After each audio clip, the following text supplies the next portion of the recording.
ونؤمن به ونتوكل عليه ونعوذ بالله من شرور أنفسنا ومن سيئات أعمالنا من يهد الله فلا مضل له ومن يضلل فلا هادي له ونشهد أن لا إله إلا الله وحده لا شريك له ونشهد أن سيدنا وسندنا ونبينا ومولانا محمدا عبده ورسوله الذي أرسله بالحق بشيرا ونذيرا وداعيا إلى الله بإذنه وسراجا منيرا فقد قال الله تعالى في كلامه المجيد والفرقانه الحميد أعوذ بالله من الشيطان الرجيم بسم الله الرحمن الرحيم وما خلقت الجن والإنس إلا ليعبدون صدق الله العظيم الحمد لله সমস্ত প্রশংসা মহান আল্লাহ তাআলার, যিনি আমাদেরকে পবিত্র জুমার সালাত আদায়ের লক্ষ্যে আমাদেরকে মসজিদে আসার বসার সুযোগ করে দিয়েছেন, একটি দ্বীনি মজলিস দান করেছেন। এটা আল্লাহ তাআলার বিশেষ নিয়ামত। আমরা সকলেই এই নিয়ামত পেয়েছি, আমরা জবান ছেড়ে বলি আলহামদুলিল্লাহ। দুনিয়াতে মানুষ আল্লাহ তাআলার ইবাদত করে করে তাদের আসল ঠিকানা অর্থাৎ জান্নাতে ফিরে যাবে, এটাই হলো দুনিয়ার নিয়তি। মানুষের গড়া হলো ইবাদত, ইবাদতকে কেন্দ্র করেই আল্লাহ রাব্বুল আলামিন মানুষকে সৃষ্টি করেছেন। মানুষের মতো আরো একটা প্রাণী আছে, সেটার নাম জিন, যাকে আমরা দুনিয়াতে দেখতে পারি না খালি চোখে। এই জাতিকে আল্লাহ তাআলা ইবাদত করার জন্য সৃষ্টি করেছেন। আল্লাহ রাব্বুল আলামিন জানিয়ে দিয়েছেন, ওয়ামা খালাকাতুল জিন্না ওয়াল ইনসা ইল্লা লিয়াবুদুন, আমি মানুষ এবং জিনকে কেবলমাত্র আমার ইবাদত করার জন্যই সৃষ্টি করেছি। কিন্তু এই মানুষ দুনিয়াতে এসে বিভিন্ন সময়ে বিভিন্ন ধরনের ধোঁকায় পড়ে মূল্যবান ঈমানটা নষ্ট করে জাহান্নামের দিকে অগ্রসর হতে থাকে। এরপরেও আল্লাহ রাব্বুল আলামিন মানুষের মাঝে অনেক বিষয়, অনেক নিদর্শনগুলি স্পষ্ট করে দিয়েছেন। এরপর আল্লাহ তাআলা অধিক দয়া করে নবীকে পাঠিয়েছেন। বিভিন্ন সময়ে নবী রাসূলগণ দুনিয়াতে এসে মানুষের আসল উদ্দেশ্য কোনটা এটা পরিচয় করে দিয়েছেন, মানুষকে তার রবের সাথে পরিচয় করিয়ে দিয়েছেন। এক এক সময় এক এক নবী এসেছিলেন। তো আমাদের নবী হচ্ছেন কে? জনাবে আরবি মুহাম্মদ রাসূলুল্লাহ সাল্লাল্লাহু আলাইহি ওয়াসাল্লাম। কিন্তু আল্লাহ রাব্বুল আলামিন মানুষকে পাঠাইলেন এই মানুষ যেন সঠিক পথে থাকতে পারে, মানুষ যেন আল্লাহ তাআলার ইবাদত করে, আল্লাহ তাআলার ইবাদতের উপর অবিচল থেকে মানুষ যেন ইসলামের মধ্যে দাখিল হয়ে মানুষ যেন আসল ঠিকানা জান্নাতে ফিরে যেতে পারেন, মানুষ যেন সঠিক পথের উপর অবিচল থাকতে পারে। এই জন্য আল্লাহ রাব্বুল আলামিন জনাবে আরবি মুহাম্মদুর রাসূলুল্লাহ সাল্লাল্লাহু আলাইহি ওয়াসাল্লামকে এই দুনিয়ায় পাঠিয়ে দিয়ে পুরা বিশ্ববাসীর উপর রহম করেছেন। বলি সুবহানাল্লাহ। আল্লাহ রাব্বুল আলামিন বলেন, قل إن كنتم تحبون الله فاتبعوني يحببكم الله ويغفر لكم ذنوبكم والله غفور رحيم। আল্লাহ রাব্বুল আলামিন জানিয়ে দিলেন, হে নবী আপনি জানিয়ে দিন, আপনি বিশ্ববাসীর মাঝে জানিয়ে দিন, ইন কুনতুম তুহিব্বুনাল্লাহ, যদি তোমরা আল্লাহকে ভালোবাসো, ফাত্তাবিউনি, হে নবী আপনি বলুন যদি তোমরা আল্লাহকে ভালোবাসো তবে আমাকে তোমরা অনুসরণ করো। তাহলে আল্লাহ তাআলার ভালোবাসা পাইতে হলে অনুসরণ করতে হবে কাকে? নবীকে। নবীজিকে যে যত বেশি অনুসরণ করবে তার মানে বোঝা যায় সে তত বেশি আল্লাহকে মহব্বত করে। নবী সাল্লাল্লাহু আলাইহি ওয়াসাল্লাম বলেন, মান আহাব্বা সুন্নতি ফাকাদ আহাব্বানি, মান আহাব্বানি কানা মাই ফিল জান্নাহ, যে ব্যক্তি আমাকে আমার সুন্নতের অনুসরণ করে, যারা যারা আমার সুন্নতের অনুসরণ করে সে যেন আমাকে ভালোবাসে, আর যে ব্যক্তি আমাকে ভালোবাসে সে তো আমার সাথেই জান্নাতে থাকবে, বলি সুবহানাল্লাহ। তাহলে দুনিয়াতে আল্লাহ তাআলা পাঠিয়ে দিয়েছেন, এই দুনিয়াতে পাঠিয়ে দিয়ে আমাদেরকে ছেড়ে দেন নাই, আমরা যেন সঠিক পথে থাকি। এজন্য আল্লাহ তাআলা শিক্ষক হিসাবে নবীজি সাল্লাল্লাহু আলাইহি সাল্লামকে দুনিয়াতে পাঠিয়েছেন। এখন আমাদের কাজ হলো নবীজি সাল্লাল্লাহু আলাইহি সাল্লাম আমাদেরকে কোন কোন কাজের আদেশ করেছেন। আমরা সকলে জানি যে কোরআন হলো ওয়াহি। কোরআন কি? ওয়াহি, আল্লাহর পক্ষ থেকে। তো ইলম অর্জনের মাধ্যম, জ্ঞান অর্জনের মাধ্যম হলো তিনটা। এক নাম্বার হলো পঞ্চ ইন্দ্রিয়। মানুষের যে পঞ্চ ইন্দ্রিয় আছে, শোনার শক্তি আছে, জিহ্বার শক্তি আছে, একটা নাকের শক্তি আছে, চোখের শক্তি আছে, স্পর্শ করলে আমরা বুঝতে পারি। তো একটা হচ্ছে পঞ্চ ইন্দ্রিয়, এটাও একটা ইলম অর্জনের, জ্ঞান অর্জনের একটা মাধ্যম। দুই নাম্বার মাধ্যম হলো আকল। জ্ঞান অর্জনের দুই নাম্বার মাধ্যম কি? জ্ঞান, বুদ্ধি, আকল। আর ইলম অর্জনের সর্বোচ্চ পর্যায় হলো ওয়াহি, যেটা পঞ্চ ইন্দ্রিয় দ্বারা অনুভব করা যায় না, সেটা দেখবেন যে আকল দ্বারা অনুভব করা যায়। যেটা আবার পঞ্চ ইন্দ্রিয় দ্বারা অনুভব করা যায় না, আকল দ্বারা অনুভব করা যায় না, সেটা আবার ওহী দ্বারা হয়। ওহীর ইলম, এটা হচ্ছে সর্বোচ্চ পর্যায়ে। তো এই যে ওহী আল্লাহ তাআলা নাজিল করেছেন, আমরা জানি কোরআন ওয়াহি। আসলে ওয়াহি হচ্ছে দুই প্রকার, একটা হচ্ছে মাতলু, গায়রু মাতলু। নবীজি সাল্লাল্লাহু আলাইহি সাল্লামের উপর যে কিতাবটা নাজিল হয়েছে এটা হলো কোরআন, আল্লাহ তাআলার ভাষা। আল্লাহ তাআলা যেভাবে বলেছেন ঠিক সেইভাবেই হযরত জিবরাইল আলাইহিস সালাম নবীজি সাল্লাল্লাহু আলাইহি সাল্লামের উপর নাজিল করেছেন। আল্লাহ তাআলা ভাষা অনুযায়ী এই কোরআনটা ঠিক যেভাবে আল্লাহ তাআলা বলেছেন সেইভাবেই। আর আরেকটা হলো গায়রে মাতলু। গায়রে মাতলু হলো মূল বিষয় এক, মূল বিষয় এক। নবীজি সাল্লাল্লাহু আলাইহি সাল্লাম তার মাতৃভাষায় সেই মূল বিষয়টাকে ব্যক্ত করেছেন। যেমন মনে করেন কেউ বলল আমি এখন বাসায় যাব, এই কথাটাকে অনেকভাবে বলা যায় না? মিয়ালা বাইত যাম, নানা রকমের বলা যায় কিনা, কিন্তু উদ্দেশ্য কয়টা? একটা। ঠিক তেমনি ভাবে আল্লাহ রাব্বুল আলামিন যা কিছু পছন্দ করেন, যা কিছু আদেশ করেন, কিন্তু নবীজি সাল্লাল্লাহু আলাইহি সাল্লাম তার মাতৃভাষায় মানুষকে বুঝিয়েছেন, এটা ওয়াহি। তার মানে বোঝা গেল যে কিতাব আল্লাহ তাআলার উপর, যে কিতাব আল্লাহ তাআলা নবীজির উপর নাজিল করেছেন সেটা হলো ওয়াহি। আর যা কিছু নবীজি সাল্লাল্লাহু আলাইহি সাল্লাম বলেছেন, আদেশ করেছেন, এগুলো হলো ওয়াহি। এই ওয়াহির শিক্ষাটা হচ্ছে সর্বোচ্চ শিক্ষা। এই ওয়াহির মাধ্যমে আল্লাহ তাআলা আমাদেরকে সম্মানিত করেছেন। এই ওয়াহি শিক্ষার দ্বারা আল্লাহ তাআলা যারা এই ওয়াহি শিক্ষা অর্জন করবে, আল্লাহ রাব্বুল আলামিন তাদেরকে বিশেষ মর্যাদাবান করবেন। নবীজি সাল্লাল্লাহু আলাইহি সাল্লাম জানিয়ে দিয়েছেন, আল উলামা ও রাসাতুল আম্বিয়া, যে আম্বিয়ায়ে কেরাম, আলেম ওলামারা হলো নবীগণের ওয়ারিস। অর্থাৎ নবীগণ যে শিক্ষাটা লাভ করেছেন, ওয়াহির শিক্ষা লাভ করেছেন, এই ওয়াহির শিক্ষা যারা অর্জন করবে তারা হবে নবীগণের ওয়ারিস। অর্থাৎ নবীগণ দুনিয়াতে যে সকল কাজ করে গেছেন, এই সকল কাজ করার দায়িত্ব উলামায়ে কেরামের। তাই এখন কিছু কিছু বিষয় সম্পর্কে উলামায়ে কেরাম নানান সময় দেখবেন যে জাতিকে সতর্ক করার দায়িত্ব কার? উলামায়ে কেরামকে। উলামায়ে কেরাম দেখবে মানুষের ঈমান যেন ঠিক থাকে। রামপন্থীদের কোন রকমের দিক নির্দেশনায় বা পশ্চিমাদের কোন সভ্যতার কারণে বা পশ্চিমাদের কোন উস্কানির কারণে মুসলমানদের ঈমান যখন ক্ষতির মধ্যে পড়বে, তখন উলামায়ে কেরাম আর চুপ করে বসে থাকবে না। উলামায়ে কেরাম সঠিক কথা বলেই যাবে। বলেন, কল্যাণ ও কল্যাণের মালিক কে? আল্লাহ। কল্যাণ ও কল্যাণের মালিক হলো আল্লাহ।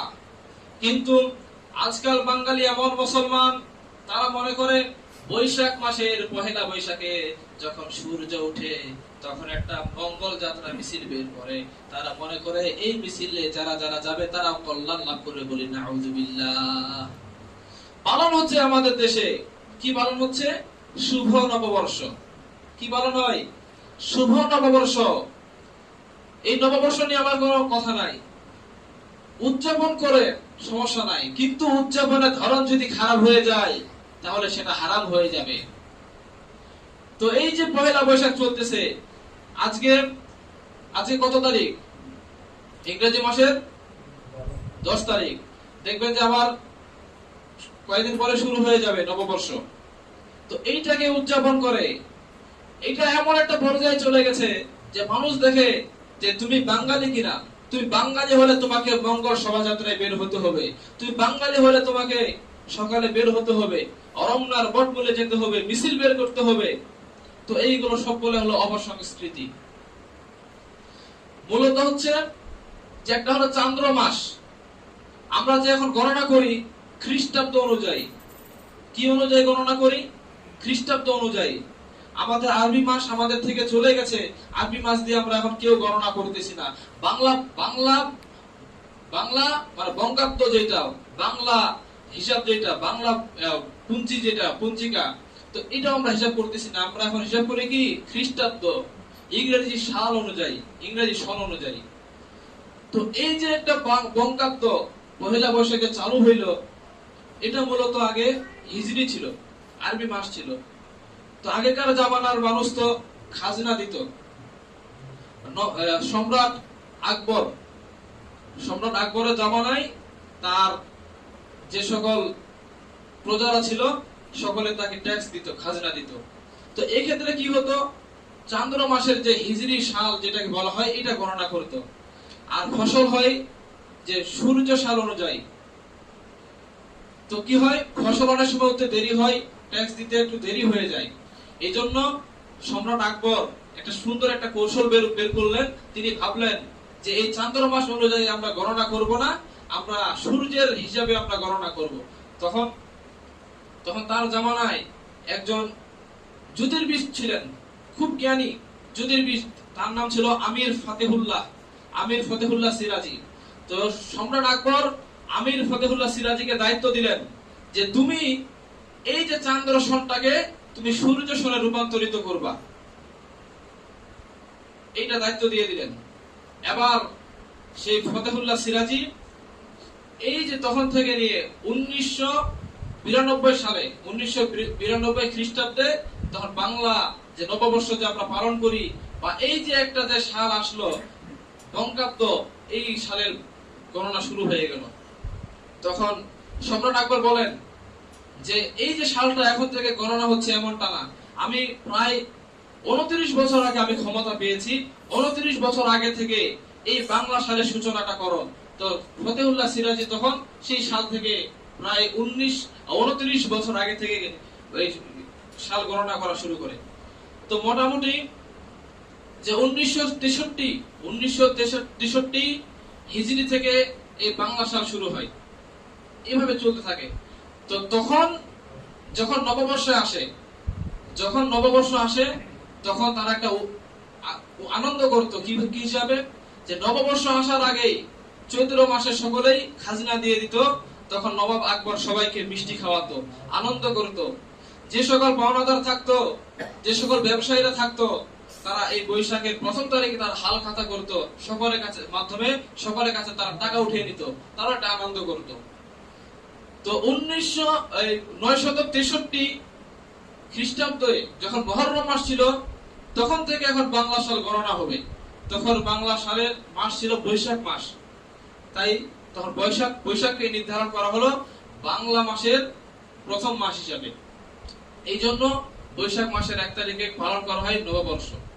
কিন্তু এখন যে সকল কৃষ্টি কালচার গুলো চলতেছে, এই সকল কৃষ্টি কালচার তখনকার জামানায় ছিল না। এরপর ধীরে ধীরে এই কৃষ্টি কালচারটাকে তারা এমন এক পর্যায়ে নিয়ে গেছে, এখন হিন্দুয়ানি কৃষ্টি কালচার হয়ে গেছে। 1960 সালে এই বাংলাদেশে কোনো শোভাযাত্রা ছিল না, মঙ্গল শোভাযাত্রা এখন বের করা হয়। মঙ্গল শোভাযাত্রা বলতে কি বোঝায়? মঙ্গল মানে কি? ভালো। শোভাযাত্রা বলতে মিছিল, এক কথায় কল্যাণের মিছিল। তারা মনে করে পহেলা বৈশাখের 1ম দিন তারা যখন সূর্য উপরে উঠে, সকলে তারা একত্রিত হয়। তারা মনে করে, তাদের ধারণা হলো এই সূর্য পৃথিবীতে যখন আসবে, তখন এই সূর্যের মাধ্যমে পুরা পৃথিবীটা পবিত্র হয়ে যাবে, বলি নাউযুবিল্লাহ। হিন্দুদের একটা ধারণা হলো যে পুরানোর মাধ্যমে পবিত্র হয়ে যায়। এই জন্য দেখবেন যে হিন্দুরা কেউ মারা গেলে লাশটাকে কি করে, জ্বালিয়ে দেয়। তো তারা এটাই মনে করে যে সূর্য যখন উঠবে, সূর্যের তাপ যখন বিশ্বের মাঝে ছড়িয়ে যাবে, তখন এই বিশ্বটা সূর্যের তাপের মাধ্যমে পাক পবিত্র হয়ে যাবে। তখন তারা এই খুশিতে তখন তারা মঙ্গল শোভাযাত্রা বের করে। ইলিশ খায়, তারা মনে করে যে আজকের এই দিনে ইলিশ খাইলে আমরা সারা বছর আমরা ভালো কিছু খাবো। এরপরে তারা নানান রকমের মূর্তি বের করে, মূর্তি নিয়ে তারা মিছিল করে। অথচ আল্লাহ তাআলা এই মূর্তিকে হারাম করেছেন। কাল কিয়ামতের দিন যে সমস্ত ব্যক্তিরা মূর্তি বানাবে তাদেরকে বলা হবে, তুমি তো মূর্তি বানিয়েছিলা, আমার কাজ হলো জীবন দেওয়া, আমি তো জীবন দেই, আমি বানাই, বানানোর পরে জীবন দেই। তুমি তো মূর্তি বানিয়েছিলা, এখন তুমি সেই মূর্তির মাঝে জীবন দাও। পারবে কেউ জীবন দিতে? পারবে না। তখন তারা চরম ক্ষতির মধ্যে পড়ে যাবে। তো এইটাই আমাদেরকে শিখতে হবে যে নববর্ষ বর্তমান যেভাবে পালন হচ্ছে, পেঁচা দেখবেন বিভিন্ন ধরনের মূর্তি বানায়, পেঁচা বানায়, তারা মঙ্গল শোভাযাত্রা পালন করে। তো এগুলো হচ্ছে মূলত দুইটা হচ্ছে পশ্চিমাদের থেকে ধার করা, পশ্চিমাদের থেকে ধার করা। তারা সূর্যের পূজা করে, সকালবেলা যায়, এটা মূলত সূর্যের পূজা করা হচ্ছে। 2 নম্বর হচ্ছে তারা মঙ্গল শোভাযাত্রা বের করে। আরো কিছু কৃষ্টি কালচার আছে যে নারী পুরুষ অবাধে মেলামেশা করা। দেখবেন সেখানে কোনো পর্দার কোনো বিধান থাকে না, নারী পুরুষ সকলে যায়, রং মাখামাখি করে। রং মাখা এটা কালচারটা কার? খ্রিস্টানদের কালচার, ইহুদিদের, খ্রিস্টানদের কালচার, হিন্দুদের কালচার। নবীজি সাল্লাল্লাহু আলাইহি সাল্লাম বলেন, মান তাশাব্বাহা বিকওমিন ফাহুয়া মিনহুম। যে ব্যক্তি কোন সম্প্রদায়ের কৃষ্টি কালচার অনুসরণ করলো, সে যেন তাদেরই মধ্যে অন্তর্ভুক্ত হয়ে গেল। সুতরাং আমরা নামে শুধু থাকলাম মুসলমান, আর আমরা কাজে কর্মে যদি আমাদের কাজগুলি যদি ইহুদি খ্রিস্টানদের সাথে মিলে যায়, বিজাতীয়দের সাথে মিলে যায়, তাহলে আমরা যেন তাদেরকে ভালোবাসি। আল্লাহ না করুক যে এমনও হতে পারে যে যারা যারা এইভাবে নামে শুধু মুসলমান আর কৃষ্টি কালচার অনুসরণের দিক থেকে ইহুদি খ্রিস্টান আর হিন্দুদেরকে অনুসরণ করে, আল্লাহ না করুক তাদের পরিণাম এমনও হতে পারে যে তাদের হাসর নাসর ওই তাদের সাথেই হবে। এজন্য আমাদের সবচেয়ে বড় পরিচয় আমরা মুসলমান, আমরা মুসলমান। এরপরে পরিচয় আসবে আমরা বাঙালি। কিন্তু ওই পশ্চিমারা এমন ভাবে চক্রান্ত করেছে, এই যে নববর্ষের দিনে যে একটা আনন্দ করা হয়, পহেলা বৈশাখের আনন্দ, এই আনন্দটা এমন হয়েছে যে যে বাঙালি, সে বাঙালিকেই এই আনন্দ উদযাপন করতে হবে। তার মুসলমান দেখবে না, দেখবে এমনটা যে সে কি বাঙালি কিনা, সে বাঙালি, তাকে নববর্ষ পালন করতে হবে। মুসলমান কিনা এটা দেখবে না। আমাদের মূল পরিচয় কি? আমরা মুসলমান নাকি বাঙালি? মূল পরিচয় কোনটা? আমরা মুসলমান। আমার মুসলমানিয়াত আগে দেখতে হবে আমি মুসলমান। এরপরে দেখতে হবে যে আমি যে মুসলমান, আমি যে একটা কাজ করব, একটা দিবস পালন করব, এই দিবসের মালিক কে? আল্লাহ নাকি অন্য কেউ বানাইছেন? মুসলমানদের উৎসবের দিন হলো দুইটা, ঈদুল ফিতর আর ঈদুল আজহা। এই দুইটা সময় উদযাপন করবে। কিন্তু যারা যারা এই পহেলা বৈশাখকে মঙ্গলের দিন বলে, মঙ্গল শোভাযাত্রা বের করে, যারা মনে করে যে এই পহেলা বৈশাখের দিন বরকত আছে, রহমত আছে, মনে রাখতে হবে এটা অবশ্যই শিরক। আল্লাহ রাব্বুল আলামিন জানান, তুলিজুল লাইলা ফিন নাহারি ওয়া তুলিজুন নাহারা ফিল লাইল। তুলিজুল লাইলা ফিন নাহারি ওয়া তুলিজুন নাহারা ফিল লাইল।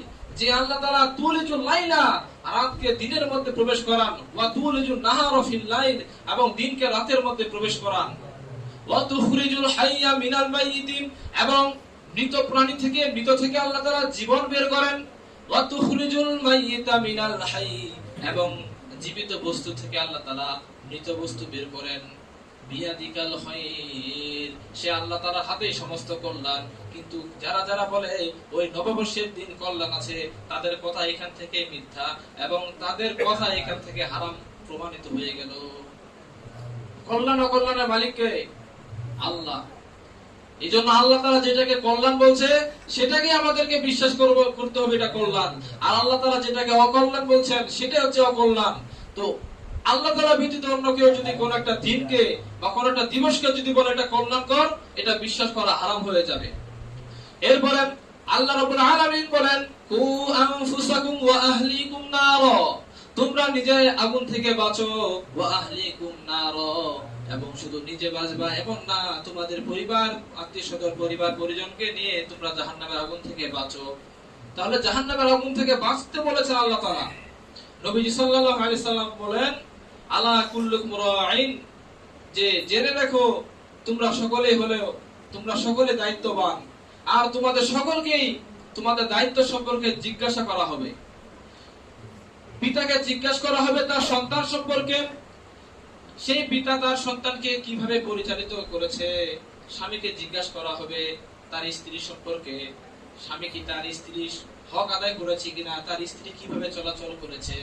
যে সমস্ত সন্তান নববর্ষের দিন মঙ্গল শোভাযাত্রায় যায়, নারী পুরুষ একসাথে নাচা বুদ্ধা করে, তার মানে বোঝা যায় সে সকল সন্তানের পিতা মাতা দায়িত্বশীল না। তাদেরকে বলা হবে দাইয়ুস। দাইয়ুস কাদেরকে বলা হয়? যে সমস্ত দায়িত্ববান পুরুষ তাদের আহাল পরিবারকে খারাপ পথ থেকে বাধা দেয় না, বেহায়াপনার পথে চলে যাচ্ছে, এরপরও যারা তার আহাল পরিবার পরিজনকে বাধা দিচ্ছে না, তারাই হবে দাইয়ুস। এই দাইয়ুস কাল কিয়ামতের দিন জান্নাতে যাইতে পারবে না। আল্লাহ তাআলা এই দাইয়ুসের জন্য জান্নাত হারাম করে দেবেন।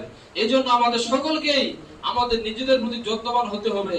এবং শুধু আমরা নিজেরা নামাজ পড়বো, রোজা করবো এমনটা না, আমাদের সকলকেই আবার দেখতে হবে যে আমার অধীনে কারা কারা আছে, আমি কাদের উপর দায়িত্ববান, আমি যাদের উপর দায়িত্ববান তারা কি সঠিক পথে আছে কিনা, তারা কি কোনো গুনাহের দিকে চলে যাচ্ছে কিনা। তারা যদি কোনো গুনাহের দিকে চলে যায়, তাদেরকে শাসানোর দায়িত্ব, তাদেরকে ফিরানোর দায়িত্ব, তাদেরকে বোঝানোর দায়িত্ব আমার। এইভাবে আমাদের সকলকেই ভাবতে হবে। কারণ নবীজি সাল্লাল্লাহু আলাইহি সাল্লাম বলেছেন, আলা কুল্লুকুম রাঈন, জেনে রাখো তোমরা সকলে দায়িত্ববান। কাল কিয়ামতের দিন সকলকেই তাদের দায়িত্ব সম্পর্কে জিজ্ঞাসা করা হবে। আল্লাহ তাআলা আমাদের সকলকে বোঝার তৌফিক দান করে বলে আল্লাহুম্মা আমিন। আল্লাহ তাআলা আমাদের সকলকেই হক পথে, সৎ পথে থাকার তৌফিক দান করুক এবং বিজাতীয় সকল কৃষ্টি কালচার থেকে বেঁচে থাকার তৌফিক দান করুক। সকলে বলে আল্লাহুম্মা আমিন। যারা সুন্নাত পড়ে না, সুন্নাতের নিয়ত করি। ওয়া আখিরু দাওয়ানা আনিল হামদুলিল্লাহি রাব্বিল আলামিন।